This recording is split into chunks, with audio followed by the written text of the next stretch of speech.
Hey guys, SeanB, and today we are talking about the new update once again. And I'm not here alone because it's always good to have another expert opinion on the show. So we have Once in Love right there, a fellow Guardian player who'll be giving us some Whoa. thoughts about the new update as well. So in today's video, we're going to talk about what we want to prepare for the new update, also go a little bit into the artifact system, and just give our thoughts. So hey, Once in Love, please tell What's people up? It's good in to see you, the Sean. comment Hello, hello. section maybe one thing or two about yourself that maybe people don't know. Hi, I'm Once in Love Tyler. I'm a streamer from Canada. I've been streaming for about 4 years on Twitch for Summoner's War, and I actually stream every single day. So if you're ever interested in seeing me, it's 6 p.m. Pacific, 9 p.m. Eastern. But let's get into it because there's a lot to talk about. I'm pretty excited. But before that, first of all, I want to say thank you for inviting me here. this video is sponsored by. No, I'm just kidding. We have a giveaway. This video is sponsored by. this video, no, there's a giveaway from Once in Love. So there'll be a small link down below for a $30 gift card giveaway for you guys. So please check that out. All right, we're gonna get that out of the way first. Now, before we go into the update that probably gonna happen very soon, because from Comtour's pattern, I noticed if they put it in the dev note, it's gonna happen in a week or two. It's gonna come pretty soon. So we gotta prepare for it. So how do we prepare for it? I think one of the simplest ways to do is to lower your rune farming time, because B12 is coming out very soon, and the rate of 6-star rune in B12 is 100%. So if you continue to farm B10 right now, there's a very good chance you're gonna get 5-star rune and shit. So maybe lower your rune farming a little bit. You don't have to just stop farming entirely. I know a lot of people cannot do that. It feels really weird to stop farming rune. But maybe it's time to stock up your reapps material, because you have to do that anyway. So might as well just spend more energy in that, and you don't have to farm reapp for the next month, for example. And do a lot more R5, as well as prepare some 6-star material in case there's some new unit that is gonna be super good for the new content that you haven't 6-star yet. You can do that immediately if you prepare your 6-star material. But that's my thought though. So what do you think? So the 6-star one I think is really important. With the introduction of the Dimensional Hole monthly boss, they have stated that like rune stats won't be super important. Mainly what we're looking for here is we're looking for like unit composition, synergy, and strategy. So it's going to be really important to have like 1 or 2, maybe even 3 or 4 6-stars ready. If you're looking for good content, maybe have 3 or 4 6-stars ready to just available, so you can build a new unit right when it comes up to test stuff. I think at least 2 would be my suggestion, because if there's a piece of content that comes out, it's like I need to have somebody with this niche kit. It's like, okay, I can finally 6-star this unit that I'm building, or I have this 2A monster that needs to be built. Alongside with the 6-star units, I think it's important to hover around like 80-ish, maybe 90 dimensional hole energy right now, and save your weekly refills if you haven't bought them yet, because you might want to 2A a new unit that you haven't 2A'd already for the new content stuff. Right? 2A units, we all know, have really good base stats, and the base stats get multiplied 10 times, and they're also fairly easy to use without Devilmon most of the time. So keep those things in mind. With the whole rune farming thing, I've had a lot of debates in my stream about this. A lot of people have been asking, should I stop farming? Should I keep farming? Blah, blah, blah. If you're a regular spender, you probably just farm anyways, right? You want your rune crafting materials, you want all your regular stuff. You could alternatively, like Sean said, go into Rift Dungeons, work on your reapp materials ahead of time. You could also go straightly into R5 and just only do gems and grinds. All of those things are viable. I'm personally just farming a lot of giants because I have no gem space, because ancient grinds are a pain. But I want to bring up another thing. As the new content comes out, you're going to be wanting to upgrade more runes, upgrade new things for new units. I would suggest, unless you're completely crystal broke, you can save. I would suggest farming up to at least 10, maybe 12 million mana, so that when the update does come, you're able to upgrade runes and like do the new content faster. Maybe not even to change runes, because if the new content comes out before the rune removal, or which is going to be on the 8th, or not, it's most likely with the big content shift they actually will give us a free rune removal for like 3 or 4 days. They've done that in the past traditionally. They did that with the 2A dungeons coming out. They gave us a free rune removal. Oh, and so hopefully when new content drops, they will give us, they have actually in the recent times, they've given us random rune removals. They've also done it a couple times, I think they gave it to us when they swapped the rune decks too. They gave us an opportunity for that. But yeah, they've been very generous with these kind of events and stuff. So I wouldn't worry too much about it. but it would be nice to have some extra mana to like test out different things or like grind and gem some runes that you haven't had a chance to touch yet. From what they say, right? From what I learned, quote unquote, from Mart, the YouTuber streamer that's now working directly income to us, he said on Reddit. Come to us EU, right?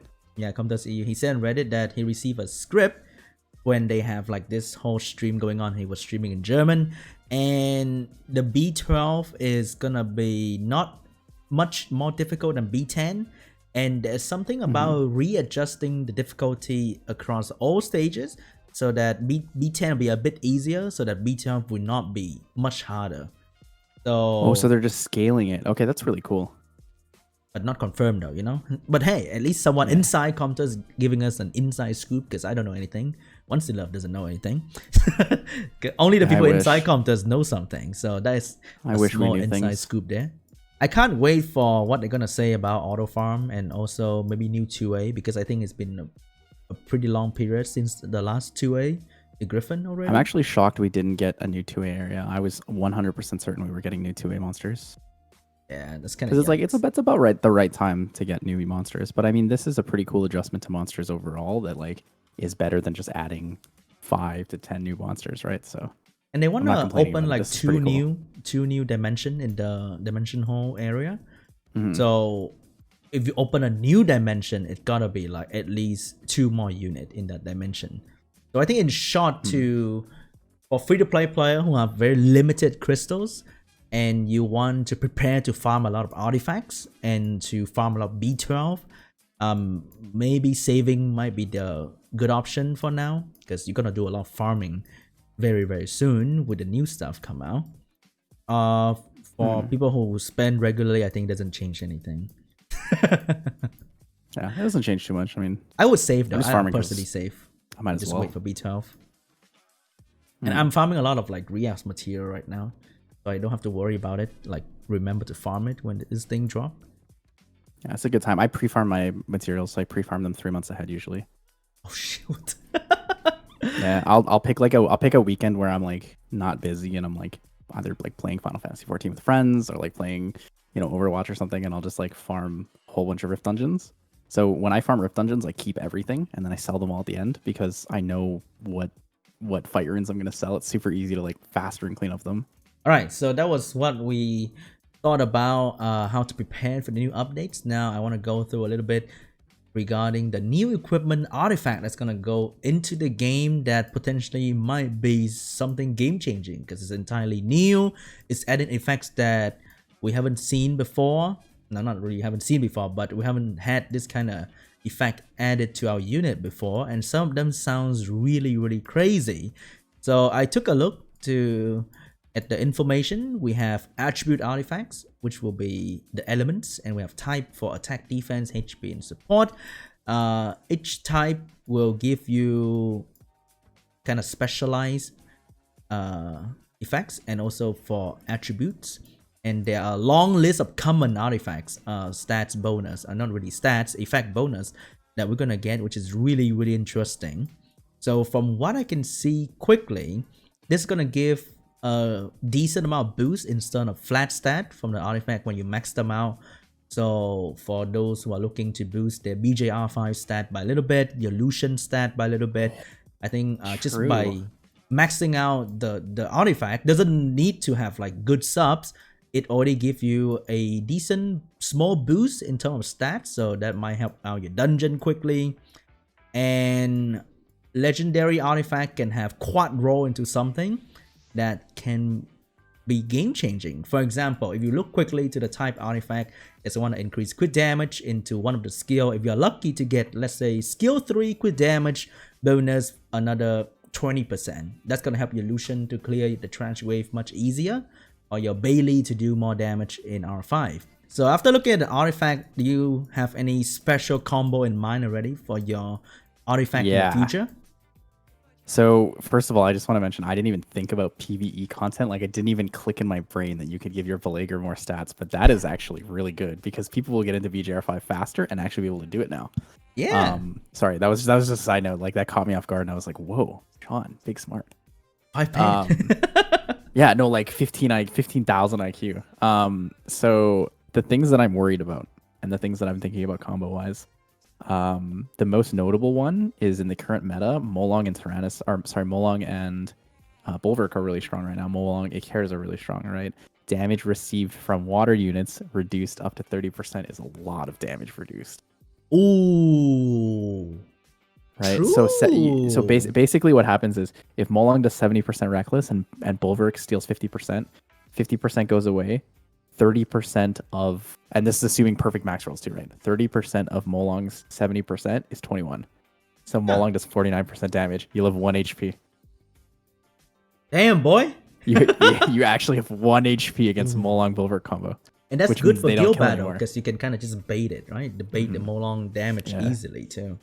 Yeah, these will be super, super strong for Guild Wars and Siege, which is kind of worrisome for me because I worry that Siege will go more towards offense again, where like offenses are super strong. Given you can put all these artifacts on your defense and stuff, but like being able to AI bait and then also take less damage is pretty significant. And it can catch you off guard when you do RTA. You thought your Molong combo was gonna move, and suddenly it doesn't. And you're like, oh no, he got the artifacts. And you're like, oh shit. Or you can have cool combos like your Molong can have like a life drain percentage. True. So you can have violent vampire Molong. I wonder if it's like life drain bonus on top of your life drain, or is it like give you I think it'll stack new it. life drain. That's if you use vampire and a life drain rune, I'm pretty sure they're gonna stack. But like if you don't have vampire rune, does it give you life drain? You know, that kind of thing. If you have the life drain artifact, I think it will. Yeah. Yeah, I think that would be crazy because there are so many good damage dealer on violent can now be self-sustained with life drain, which is insane. Like a Diana, violent vampire Miho. Oh my god! Like a Diana after one proc will back to be full HP.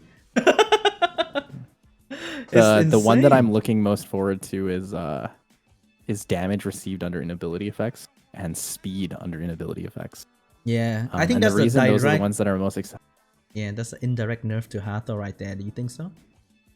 Hathor, Hathor, Okeanos, stuff like that. That's gonna be pretty good. But the one that interests me the most is damage received under inability effects reduced. And the reason I like that one so much is because as someone who uses Barbara a lot, people often pick Leo into me. So I pick Trevor and Wind Panda and Perna with all with 0 speed and leave the Leo up. So when your Trevor's taking a debuff, he takes less damage. And then if he's stunned, he'll take even less damage now. Ooh. Yeah, that's what I do a lot. So too. I think it'll be interesting. I have a couple unit with 0 speed. When people pick Leo, I just like, okay, you have your Leo. Okay, let's do this. I have unit with 0 speed anyway. I think the current something like attack bound revive can be pretty interesting too, but it's only 15% though. Like some of these are very big number, like let's say additional by percentage of speed. It's like 200% damage. Like that sounds really huge, but is it really that huge? I wonder. It's decent. It's a significant amount, but it's not like super overpowered. Like speed scaling units that are already speed scaling might get a lot out of that. Yeah, but like I think you have to put a lot of speed out there to really get that much damage. True. I think that a lot of cleave will be much better with the additional damage as well, which is kind of nutty. And there's something like increased speed effect plus some percentage. So from what people say, it's gonna be like your speed buff, let's say your vigor speed buff will be buffing more speed, which is gonna be very interesting as well. So that'd be pretty cool.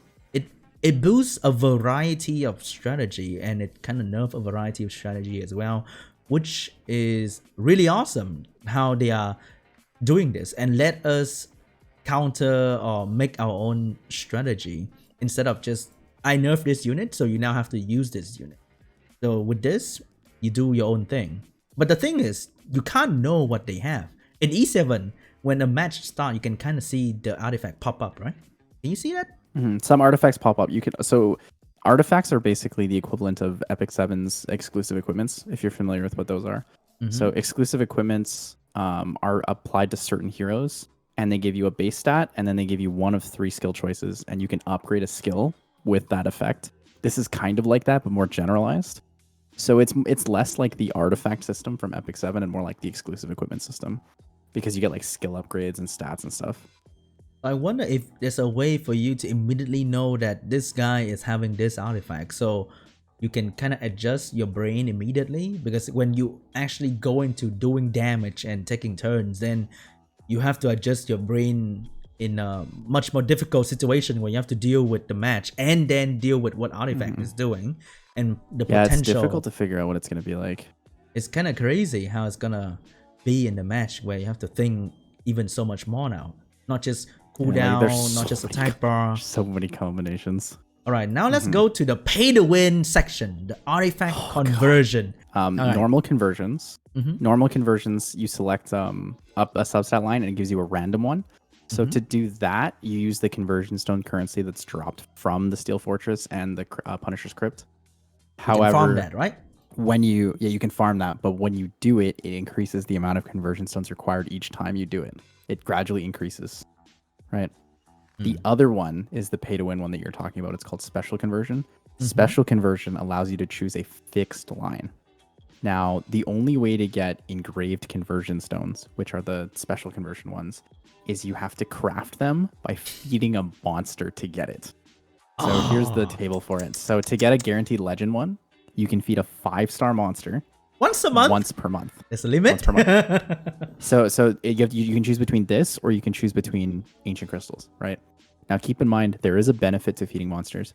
If you feed a monster, you are guaranteed to get the type and the element that you feed. So if I feed a Rakan, I'm going to get a legend HP percent fire. I'm gonna get right. No, you are not guaranteed. Or sorry, one or the other. You're guaranteed one or the other. It's either fire or HP type. Yeah. So the hero, so the purple and legend ones, you can do with a default 4-star. You can do 3 times a week. And then you can do it with a default 3-star monster to get a rare to hero, no legend chance. Blue to purple, 10 times per week. So that makes me wonder if people are going to farm secret dungeons.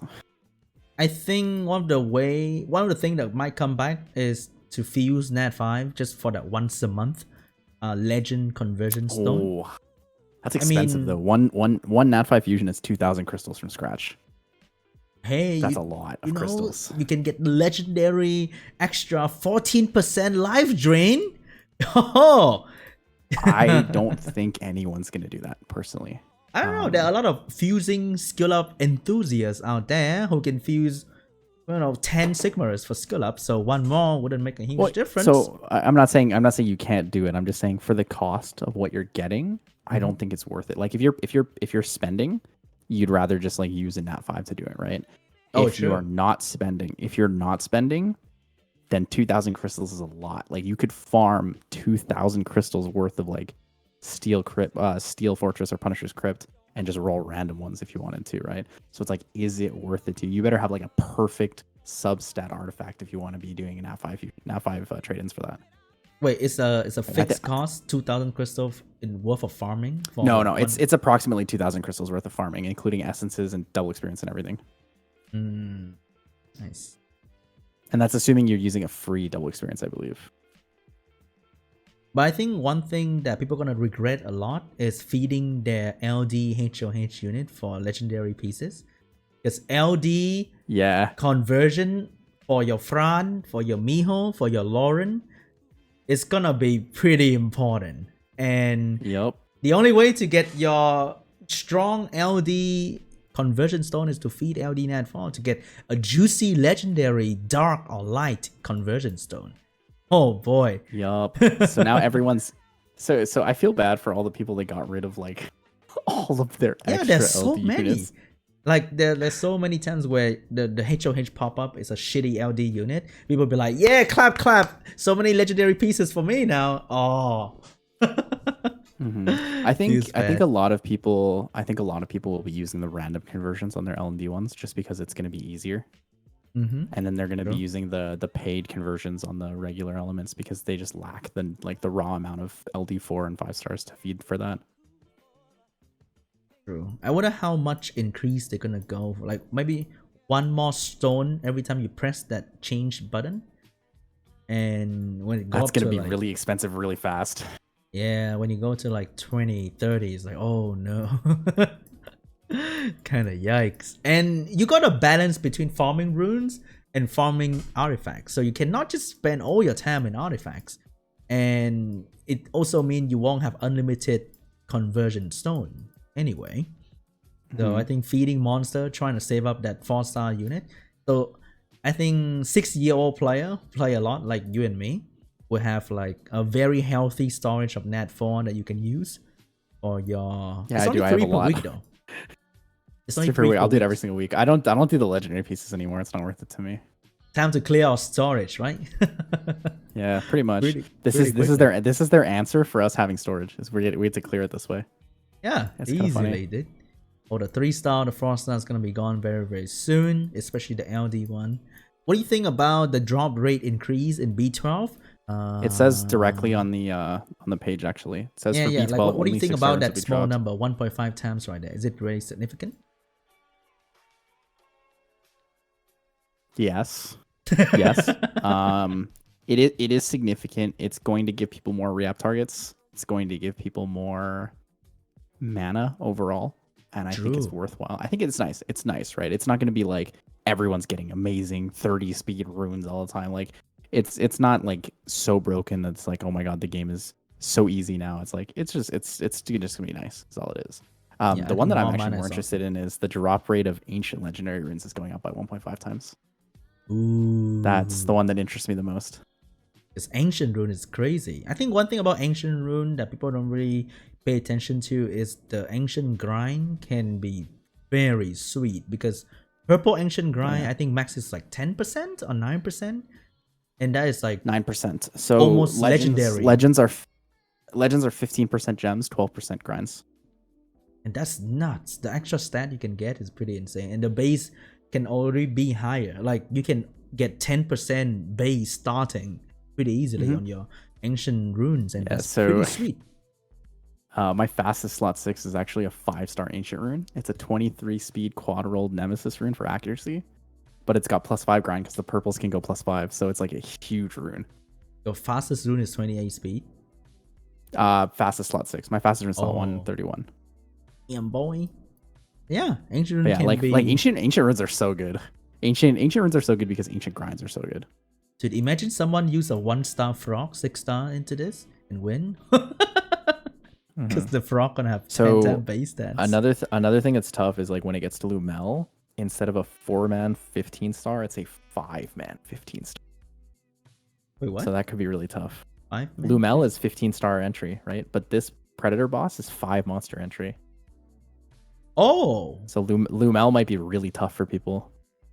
Oh, you have to run a 1-star frog for real. Oh shit! Gotta stock up on that that Sandman. Something that we talked about in my stream today, and I don't think it's going to be super important, but maybe if you have some random ones anyways. We talked about the potential usage of flat stats in this dungeon, and they exist. The potential usage of flat stats in this dungeon will work if all of your stats on the substats are crit rate, crit damage, accuracy, resist. Because your base stats get multiplied by 10 times, so all you need is crit rate, crit damage, accuracy, resist. Exactly. You don't need speed. You don't need attack. You don't need any of those things. Now you regret those flat rune that roll double crit damage and you saw it because it didn't go to speed. But it could have rolled quad crit damage. I mean, you don't have to use flat runes, right? Like my point is like it's going to be more beneficial to use runes that give you crit rate, crit damage, accuracy, resist. Whereas like beforehand, those runes didn't feel as good because they're not grindable. True. Exactly. That's kind of the point that I'm trying to make here. It's gonna be hard for speed tuning though because everyone's gonna have so much speed. So the base speed will decide whether that thing's gonna move or not. Even if you have 0 speed. I don't think people should really be worried about speed tuning, to be honest. I don't think it's a super significant thing to worry about. You can definitely make it happen. You just run swift runes on everything that you need to be faster. But really? I wouldn't worry too much about it. 150 speed? 28. No. It's not rune stats that it gets over, it's base stats, right? So if you compare a unit that has 100 base speed to 103, there's a 30 speed difference now. So you need a swift set plus 5 speed. Does that make sense? So like if I compare Hathor and Tiana, right? Hathor has 30 more speed than Tiana because 990 versus 960. True. That works. So speed tuning will be difficult for units that have really high base speeds, but generally the units that have really high base speeds, you're okay with them going first anyways. This is also kind of like a slight drawback to people who have like all these really high base speed units. Like Perna might not be the best choice because Perna's base speed's 109, right? Which will make it really hard to speed tune a Perna properly. And I think that's it for me for now with the artifacts discussion and what we can do to prepare for it. You want to add anything on, Tyler? I don't know if there's anything else really to talk about. That'd be cool. Oh, what do you think about auto repeat? Okay, so I have a very, very different opinion than I think a lot of people do with auto repeat. So our unpopular I'm going opinion. to. I don't know if I would necessarily say it's unpopular. It probably is. It probably is. So I don't agree with auto farming in games. All right, discussion end here. I'll see you guys in the next However, video. Bye. However, I understand that because a large amount of the community wants auto farming, it's actually okay to have it as long as the concept of auto farming doesn't divorce you from the game, right? A lot of games implement auto farming that lets you not have to play the game at all. You can farm overnight, you can farm for 4 or 5 hours, you can farm all your resources down to nothing without really like inputting the game. I think that auto farming in Summoner's War would do well if there's 2 directions I would send it. One direction is a limit of like half an hour or like maybe a full refill. And that allows you to simultaneously go through your rune menu. You can upgrade runes, you can talk in chat, you can do those things at the same time as you're auto farming, right? Because that doesn't divorce you from the game. It still keeps you attached to the game and it gives you that personal aspect with your account that makes you want to keep playing. If not that direction, I would suggest 5 to 10 minute auto farming or like 3 to 5 runs. And the reason for that is because it allows people to do other things with their lives while they're playing. So like if you have 5-minute auto running and you're running as fast as I am, that's 2.5 minutes of Giants, right? I'm okay with that. 2.5 minutes of Giants means I can do other things while I'm playing Summoner's War, right? Or like I can play Summoner's War and not have to be staring at my phone the whole time. If you make it like 10 runs, that's 5 minutes. That's not a big deal because every 5 minutes I'm still looking at the game. I'm still remembering and registering in my mind that it's there. So it doesn't divorce me too far from the game, right? My biggest fear is that if they implement something like overnight auto farming or like 1 hour or anything like that, people will just auto farm and not really play and focus on the game very much. And it's going to push people away in the sense of like people who are striving to improve that are not spending a lot of money will be further and further and further apart from people who can just spend money and never have to look at the game unless they want to do RTA. Right. And the counter argument people have is like, well, people farm for those people already. It's like, if people are paying you to farm for them, they're spending a shit ton of money.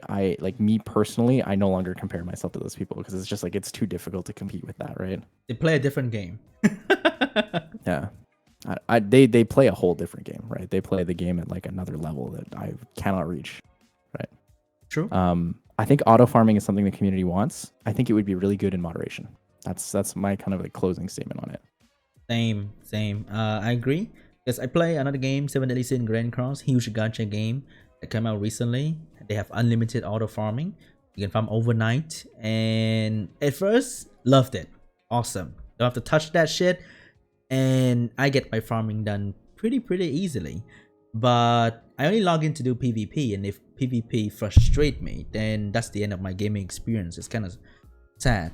So I think auto farming and moderation is cool. And they mentioned even in the note itself that they want you to do something else while the game auto farm. Because when I look at Epic 7 auto farming, you have to let the team run the dungeon and you have to look at the team run the dungeon. You can't touch the game.